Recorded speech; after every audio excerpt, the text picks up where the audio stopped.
All right, all right, all right. Well, listen, ladies and gentlemen, as you can see, I'm here and I'm waiting on my partner in crime. We're supposed to be hollering at the screen right now. I don't know where he at.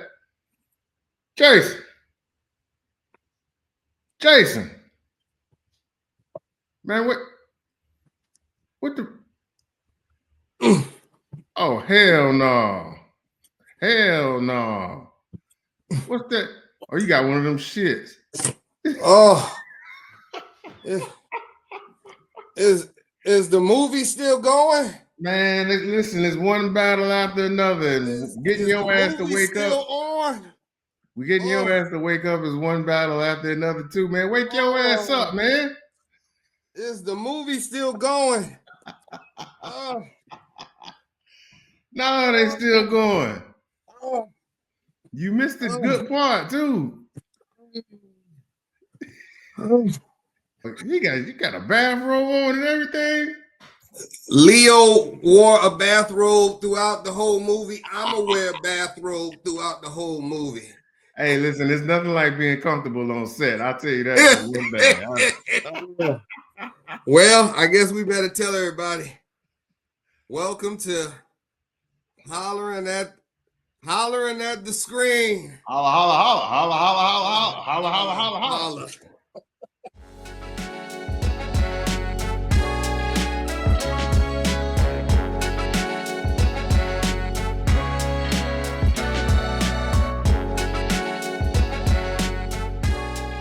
My name is Jay Gregg, and I'm a screenwriting professor and screenwriter, and I give my point of view from a screenwriter's point of view. He's also a narcoleptic, by the way. And my name is Essex O'Brien. I'm an actor. I'm all about what hits, what misses, and what should have stayed on the cutting room floor. And we love these performances. So let's get into it, man. One battle after the other.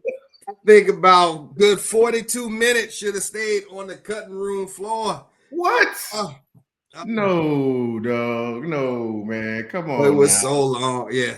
Okay. We saw one battle after another, and it's about a reclusive former revolutionary hiding under a false identity to protect his daughter. And he's forced back into conflict when his past resurfaces, reigniting old betrayals and bringing him face to face with the authoritarian nemesis who destroyed his movement and tried to destroy his family. So that's where we are. Yeah. And it's starring Leonardo DiCaprio. Yeah. Teyana Taylor. Yeah. She did a hell of a performance, boy. Yes, she did.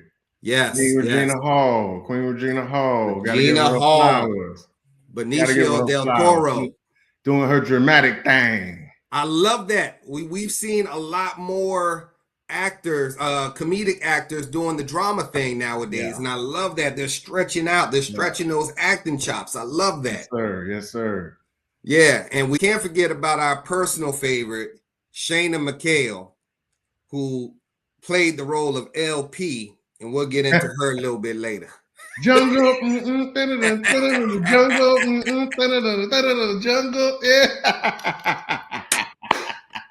yeah, we're gonna get into that later.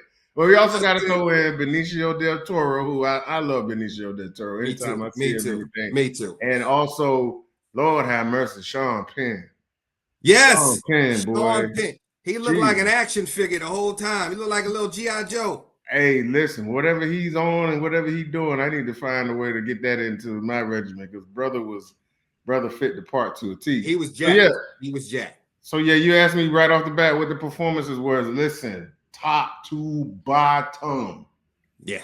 Acting performances out the ass was phenomenal.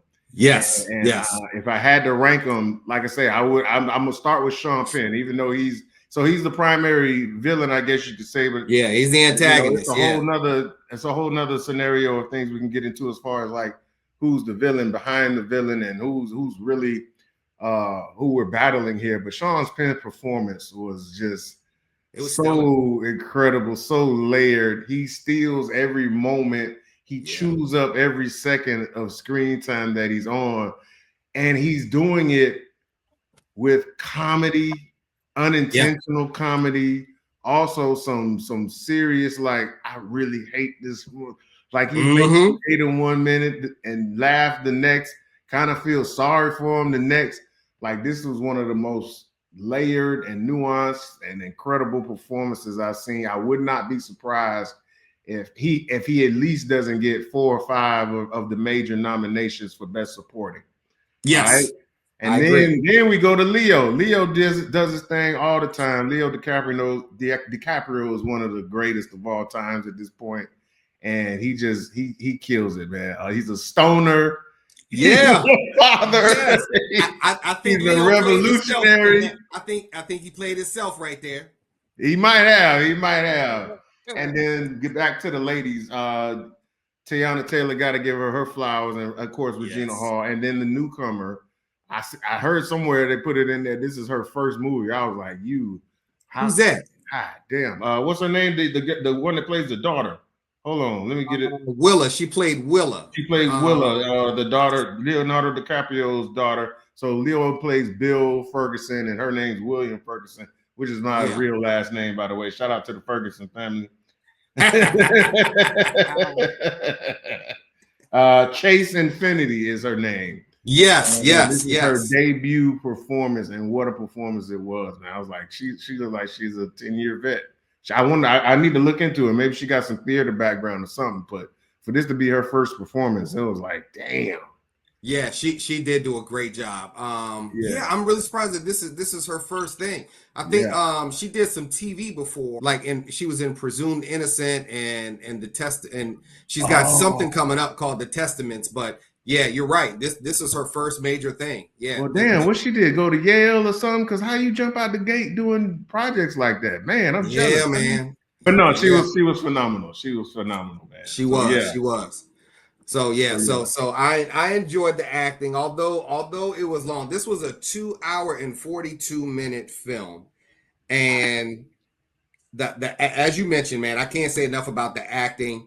All I can say is that maybe the acting went on a little bit too long, because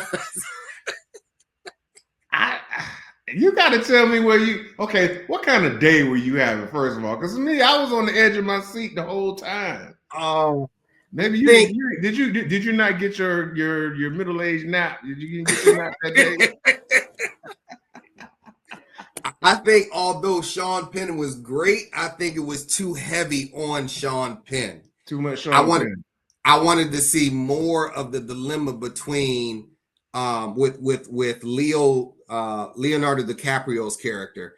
I wanted to see him going through it a lot more, especially with these codes. Like, it's a funny moment where he got so high he couldn't remember the codes. Spoiler alert, just in case. Yeah, spoiler alert. I think that we all go through that. We can't remember our own codes. But they had this running code going through here talking about Green Acres, Beverly Hillbillies, and something junction. I forgot what the junction was. Yeah. But that's how you know that they were part of the revolution. And we should probably talk about what this revolution is. It's the 75, and they were trying to rescue immigrants. And there's a lot of political messages and satire here in this film, because we see a lot of stuff, a lot of what's going on right now with immigrants being rounded up and being taken to sanctuary cities and things like that. At one point, I felt like this might have been a documentary sent from the future. The way a lot of this movie was playing out, because you can see the foundation of it being lined up now. Like you say, sanctuary city. That's already a real term right now.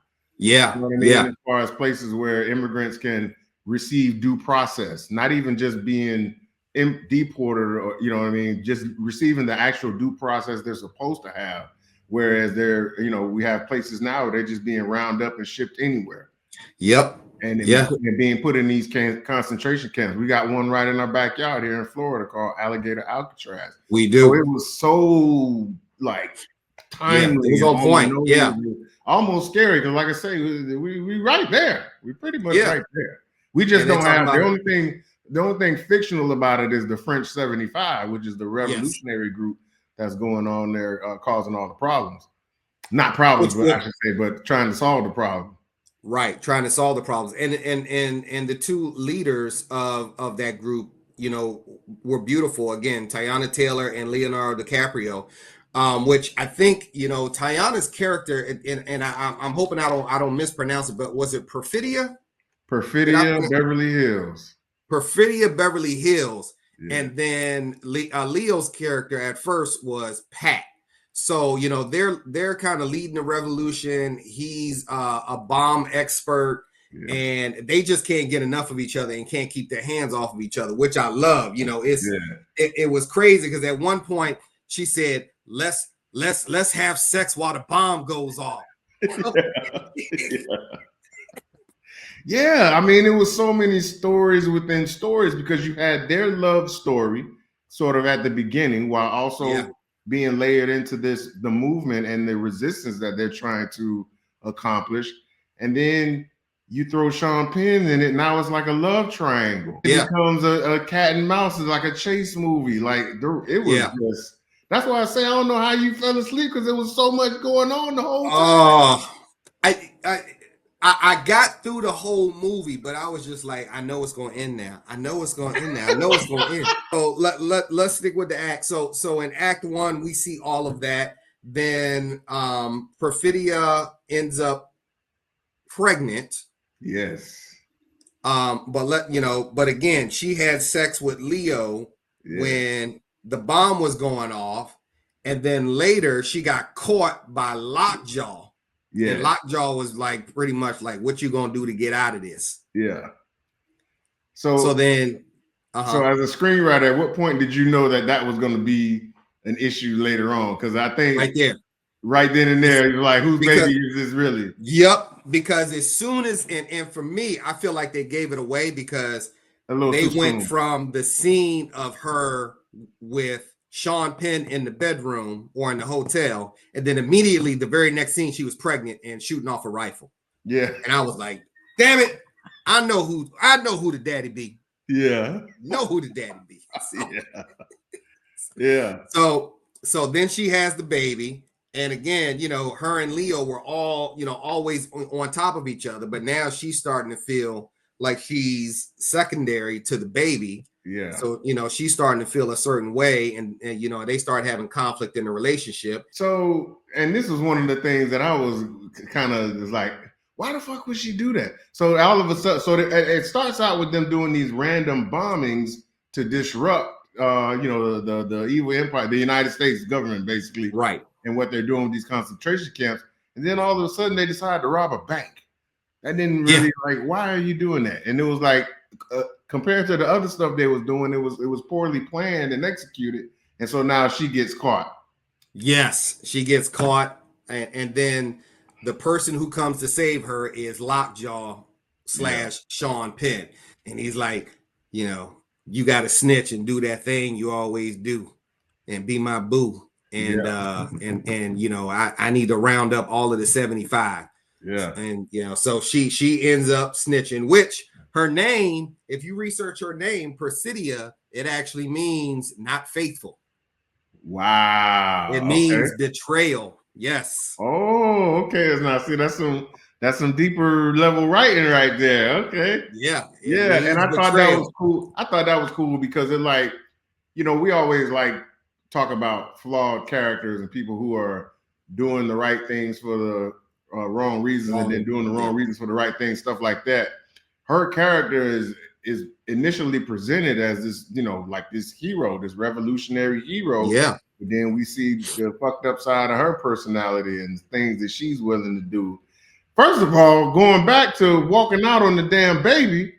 She walked out on the baby. Second of all, ratting everybody out. And then, you know, everybody's on the run because now Lockjaw is just shooting them down, getting rid of them. So now, you know, we break into, you know, Act 2, and Leo is now in the sanctuary city and his daughter is 16. We go to 16 years later. Yeah. And, you know, they're still hiding out and everything, using codes, and Leo's all paranoid and smoking weed and smoking hella weed. And the daughter can't, do anything, and she can't go anywhere, and wants to be a regular teenager. But Leo's like, yo, there's some things that you need to know about yourself and about our past and stuff like that. You can't be a normal teenager. Yeah. And of course, and then teenager, she want to rebel from it and do her own damn thing. Yep.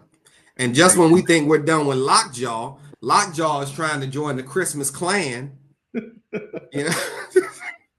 Which was a not too obvious representation of, the white Christian nationalists who are pretty much taking over the world right now. And I thought that was the representation of that.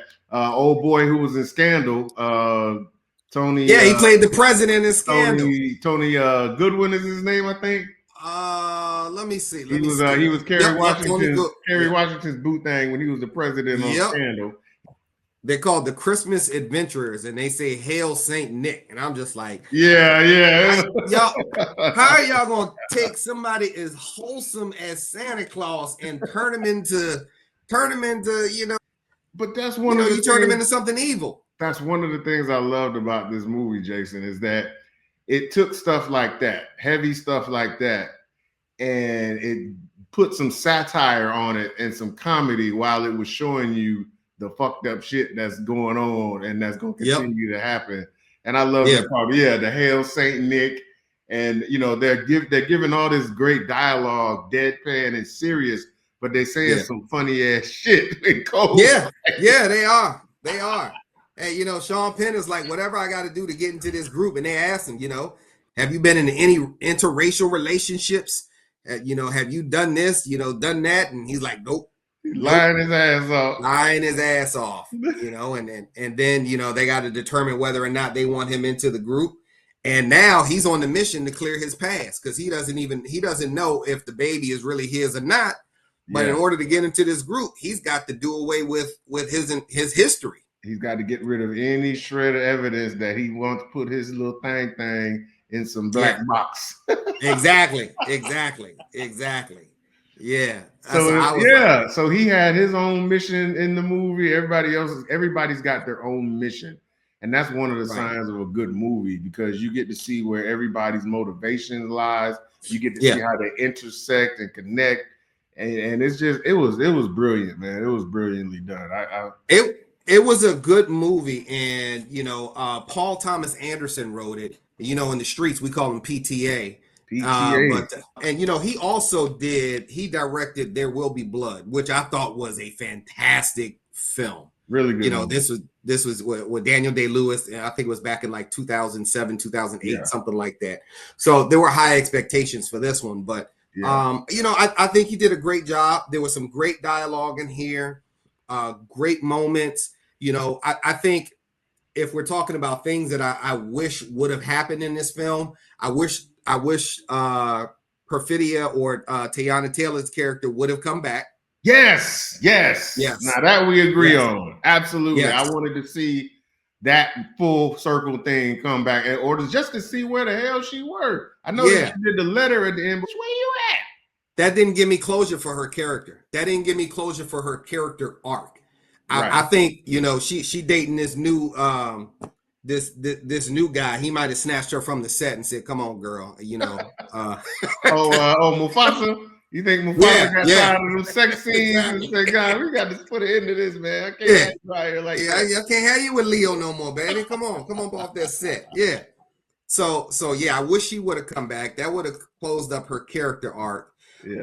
I didn't understand why, if the Christmas Clan or the Christmas Adventurers or whatever they're called, if they found out that he really had a baby, why didn't they just say, "No, you can't join the group. We found out. You lied to us." He probably knew too much at that point. You know what I'm saying? Like they're not trying to because expose themselves. He was already in, but they found out that he had lied to him. And so stuff like that, you just can't just walk away and just be like, "All right, thanks, but no thanks." Nah, I'll give you that.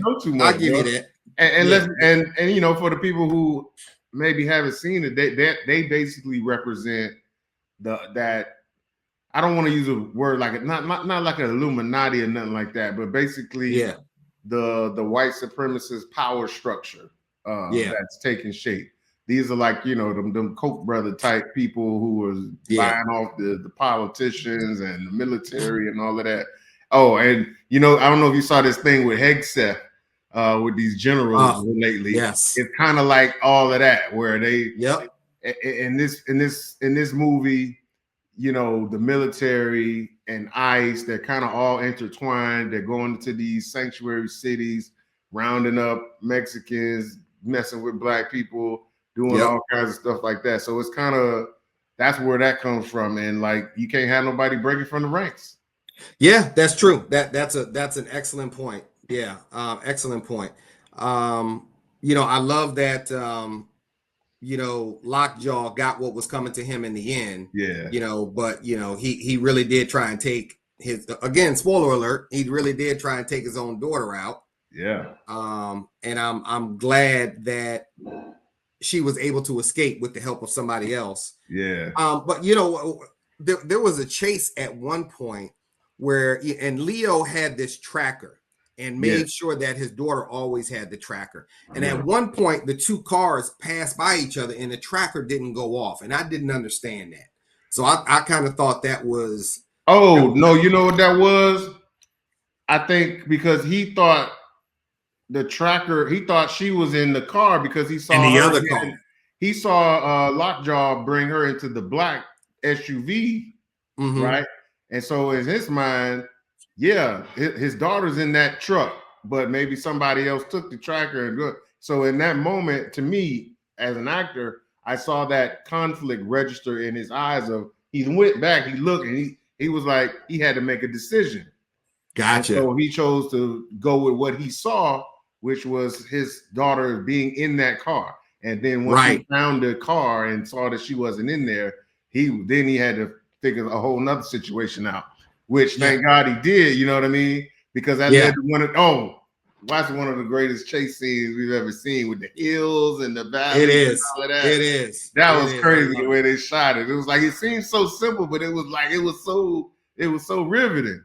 There was so, I had to go look and I said, how much money was spent on this film? Because they were jumping off rooftops, they were going in the mountains, they were going everywhere. And I think they said that the budget for this was between like 140 and 170. And I could easily see that. You know, something else that I was really wondering about. I wanted to know more backstory on Lockjaw, like why he was the type of person that he was. But I have to also understand that Lockjaw was a symbol. He represented a system. So, you know, maybe the backstory is not really important, and maybe it shows how, you know, the system. You already mad how long the damn movie is. How much else shit you want him to tell you? What your ass was? Did you want you want 3 hours and 30 minutes? I just wanted a hint. I wanted a hint. I get what you're saying though, but to me, Lockjaw is like these white boys who be closeted about something, but they want to hate what they love. You know what I'm saying? Yes. He was a closeted black woman lover. Yeah. But he was serving white supremacy and trying couldn't to have both. his position in white supremacy without having to compromise his goals. But deep down inside, wasn't nothing he liked more than a fine ass black woman. And she had him wrapped around her finger. Because to me, that whole first scene, the first couple of scenes, that was blowing my mind, because it was like he should have just popped the cap in her ass from the jump. But she had him from jump, and that's the only way she wound up escaping, because he was in love with her, but he couldn't let it go. He couldn't live free because he was in, like you say, he was in this system of being a white supremacist that he couldn't live both lives. He tried to keep it undercover, but it just wasn't gonna happen. And then, you know, when he helped her escape, you know, he expected her to live with him like, you know, she was his slave or something. And I love that note that she left at the end. It wasn't gonna be no long-winded note with her, man. It was just straight to the point. There it is. Don't pop for you. It don't pop for you, man. I said, who has PTA been dating that he is using all this lingo? Man, for real. And then of course, you know, we can't forget about our girl Jungle. Listen, Jungle was about it, boy. Jungle He was about it. That's one of the coldest bank robbery speeches I ever seen in my life. My name is that was Jungle. Set It Off. That was Set It Off times 25. Yes, it was. My name is Jungle P. That was a great. I can't remember the rest, but it was cold. Yeah, I gotta go. It's a rewatchable movie to me. I don't know about you. Maybe not. Maybe if you watch it on streaming when you can pause it and get you a nap in, you'll be all right. Here we go. I get that nap in. Get that nap in. Oh my God. But you know that's the girl. She was in Insecure. Oh, I didn't even recognize her. Yes. As soon as I heard her voice, I was like, "That's Insecure." You know who else we got to shout out? Wood Harris. Wood Harris is a legend. Wood Harris was one of the revolutionaries in the first part of the movie.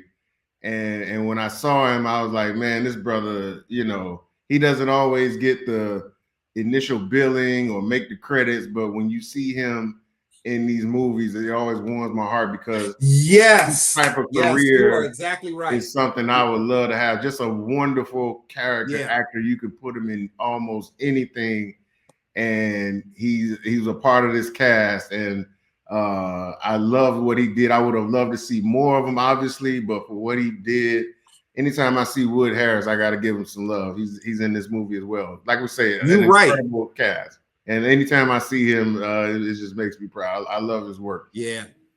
But he goes all the way back to Above the Rim. Thank you. Yes. 30 plus year career as a character actor.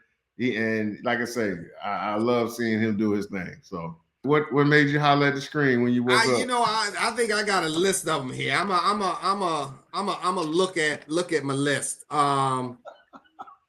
I would say my hollering at the screen moments was the one where she said, you know, let's F while the bomb go off. I was like, okay, that's my type of chick right there. Yeah. Perfidia was messing with Sean Penn. I was like, come on, girl, what you doing? But I understand, you know, she had to advance the plot of the film. Yeah. Leo running behind the guys with the skateboards and fell off the damn roof. Damn, you took one of mine. Shit. Yeah. Leo being so damn high that he couldn't remember the codes. Like, you the leader of the revolution. Shit. With Lockjaw getting dyed and fried. Love that. Yeah. And let's see. And finding out JP snitched and got killed. I was like, what, JP? Not JP. So what were y'all hollering? My first one, piggybacking off of yours, and that first scene with Lockjaw and Perfidia, and she make that dude get at attention without no touching the physical. She got a gat on him, and she make get it up, and he's like making these faces. I forgot about it. Yes. Direction. Luckily, there wasn't that many people in the theater when I went to see it because I was like, "Oh my God, that was crazy." So I thought that was off the chain. The next one I think had me hollering. Leo was on the run trying to find a way to get to the rendezvous point. Yeah, and him and Benicio del Toro was doing their whole thing, and he just was trying to figure it out and cussing the dude out. It's like, put your fucking supervisor on the phone right now. Put your supervisor on the phone. And he was just going off. And knowing Leo, like I know, like his work, I know a lot of that was improv as an actor because Leo has these moments. He's just riffing. He's taking the script and he's just ripping and being in the character. And as an actor, I kind of, to me, that's how I came across. So I really enjoyed that part. And then another thing was, I forget his name, but they referred to him as somebody he passed as Mexican, but he was really a Native American. Yes. And the point where he's about to hand over Lockjaw's daughter, Willa Ferguson, in order to be taken out, when he shows that moment where he's like, you know what? I ain't with this shit. I ain't And with then he this. Yeah. goes in there and he does what he needs to do. And I was just like, yeah, get they ass, get they ass. Because, you know, it was basically, it was some skinhead type dudes who was about to do God knows what to this little girl. And he had, to me, it was just a man moment. You know what I mean? So I was hollering at the screen like, yeah, get the yeah. And then my last holler was Sean Penn at the end. Because to me, you could clearly see it was like that scene in Goodfellas when they was taking Joe Pesci to the house. You knew what was up. You knew something was gonna happen. I just didn't know how it was gonna happen. Yeah. And then when Buddy put his feet up on that table and you saw everybody had went away, I was like, oh, I thought maybe they was gonna blow his ass up. But then he looked up and you saw that gas coming out of it. I was like, yeah. The way the guy closed the door and he was like, I forgot my keys. I said, I said, that door does not take a key. Yeah. I said, okay. That was so good. That was so satisfying. They about to gas him. Yep. And he looked up, had his feet up, and I said, okay, he got the corner office. So the ultimate dream is to get the window office, and he got it, but he sacrificed his life to get it. How many hollers would you give it? Man, listen, I was walking out of that film, and I'm gonna tell you, you know, this is what I was thinking. I was like, one of the first things I said to myself walking out of the theater was like, shit, Sinner's gonna have a problem when it comes to Yeah. I can't argue with anybody that says this is the best movie of the year. It's hard. As much as I want Sinners to take that crown, this was just so like, damn, like we say, with the layers and the subplots and the characters and the breadth of talent that they had, man. Yeah. This was stellar. I don't like to give the fives away too easy, but it's hard not to give this one a 5 because you talk about action, they check that box. You talk about comedy, they check that box. You talk about timely political commentary, they check that box with the appropriate amount of satire so that it doesn't just beat you over the head. And I mean, I'm gonna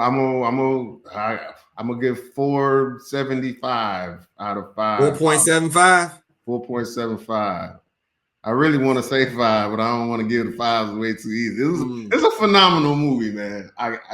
I would hope, you know, come award season, maybe, you know, they could split this thing down the middle, give Sinners one, maybe give Sinners the Golden Globe and give this one the Oscar. But this was by far great movie. Easily top 2 or 3 movie I've seen. This is you know, we've done some reviews on some other ones, you know. Unfortunately, you know, we didn't get to do a review on Sinners, you know, but I would agree with you. I probably haven't seen a movie this good since Sinners. Yeah. But it was just too damn long for me.